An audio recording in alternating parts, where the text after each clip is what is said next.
আসসালামু আলাইকুম। নোকিয়া ফোনের কথা কারো মনে আছে? নোকিয়া ফোনের কথা সবার মনে আছে।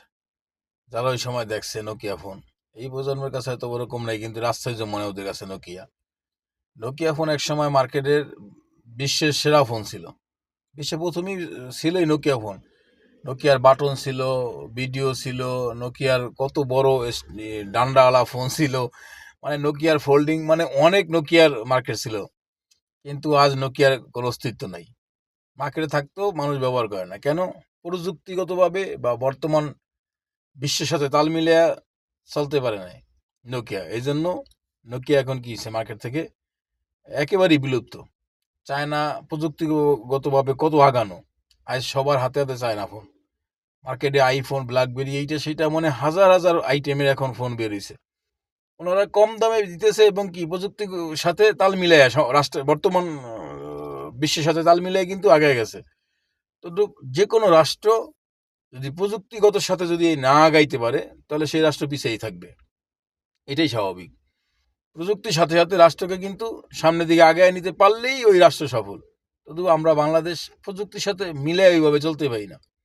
আপনি দেখেন তথ্য প্রযুক্তির যে বিষয়টা, বাংলাদেশে ফেসবুক ব্যবহারকারী যে কত কোটি, একমাত্র উপর আল্লাহ জানে। মানে তথ্য মন্ত্রণালয়ের কাছে এরকম কোনো তথ্য নেই। কত যে ফ্যাক আইডি চালায়, একমাত্র বাংলাদেশে ফেসবুক ব্যবহারের কারণে বাংলাদেশের বিশৃঙ্খলা সবচেয়ে বেশি হইতেছে। ফ্যাক আইডি কয়, ওই আইডি কয়, আমি তো জানি না ঠিক মতো ফেসবুক চালাইতে, ফেসবুক খুলতে। কিন্তু এগুলো তথ্য মন্ত্রণালয়ের কাছে কোনো রিপোর্ট নেই, কোনো আপনি একটা জিনিস করেন, একটা দেশের প্রধানমন্ত্রীকে নিয়ে কার্টুন বানায়, তার মেয়েকে নিয়ে কার্টুন বানায়, শুধু তার মেয়ের কথা বাদ দেন।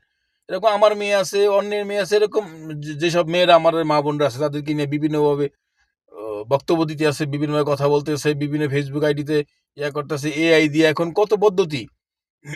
কিন্তু কোনো কোনো কিছুর কোনো তথ্য মন্ত্রণালয়ের কাছে এই বিষয়ে মনে হয় যে কোনো রিপোর্ট বা কোনো তথ্যই তাদের কাছে নেই। এই যে আপনি দেখেন সৌদি আরবের মতো জায়গায় সামান্য এই যে মিসাইল, যে ইরানের যুদ্ধের কয়েকটা মিসাইল ইয়ে হয়েছে, এইটার যে ভিডিও আপলোড দিছে, তাকে অ্যারেস্ট করছে, এমন মাইর মারছে ওর জিন্দিগি তামাতামা করে দিছে। ওর আজ মৃত্যুর আগ পর্যন্ত মনে থাকবো যে সৌদি আরবের পুলিশের মাইর কেমন বা কেসা হয়েছে। এবং দেশে পাঠায় দিছে, জেল, এই সেই।